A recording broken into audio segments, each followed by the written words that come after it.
She may sing like her, but no, this isn't the supreme voice of Diana Ross.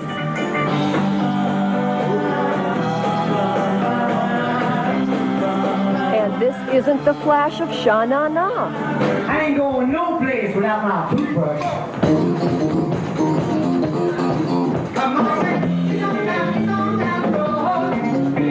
And it's not the yellow brick road these performers are concerned about.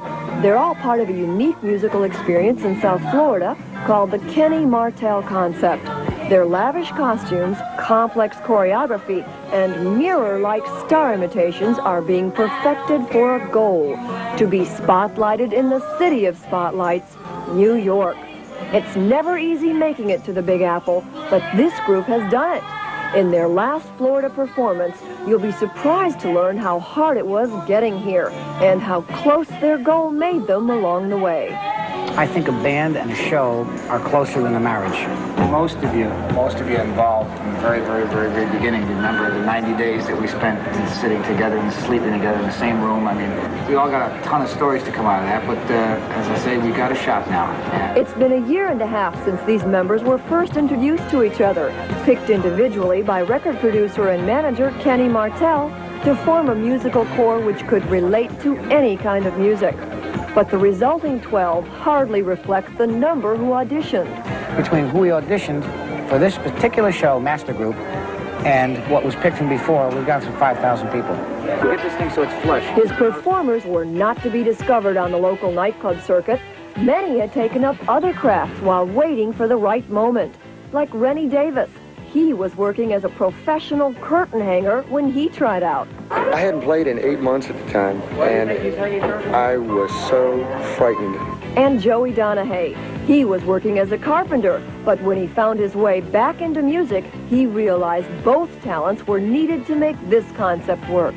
Music is my first love, but carpentry is very creative also, and it comes in very handy in our production because you have to build stages, set designs, props, and I enjoy it. I enjoy it almost as much as I love music. Nobody's really a star. It's like we all teach each other things, you know, and that's what's great. 1, 2, 1, 2, 3.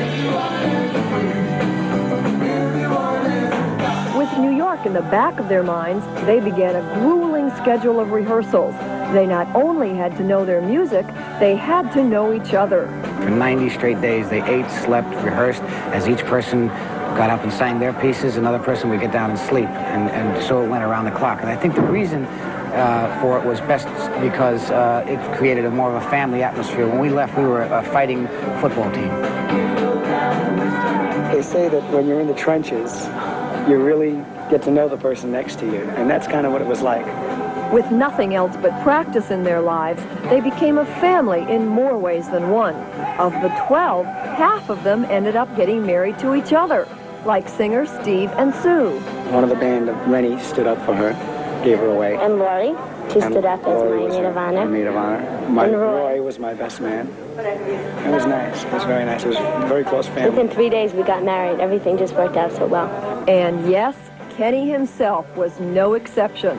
The first time he met Rose was the night she tried out for a singing part.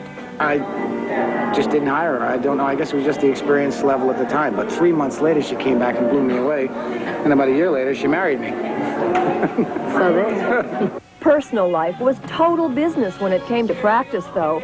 There was attention to intricate details, to not only sound the part, but look the part. What you need to do is to get the old bangs and get the old style here. But if you did her eyes like that, it's no good. Let's get her eyes more like she is today.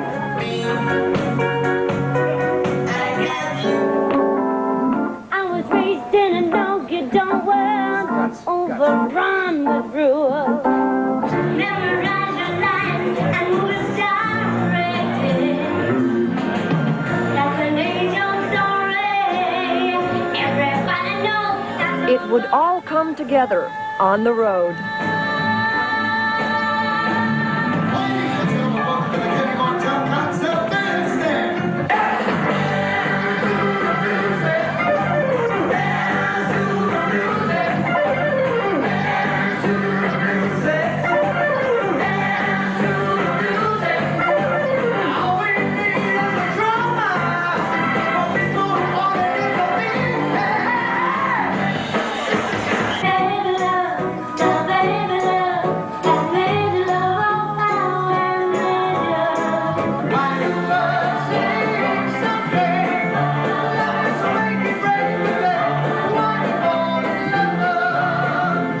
For the audience, it's a journey through several eras of music, something for every musical taste.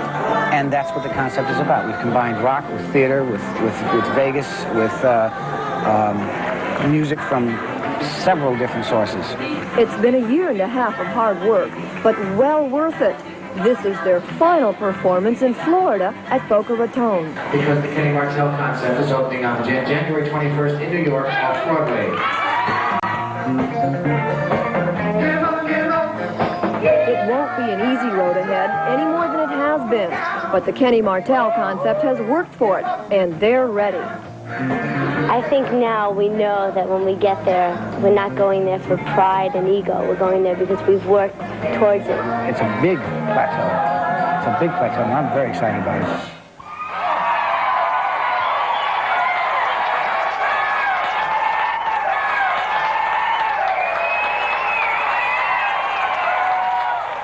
Here you go, fellas. Catch.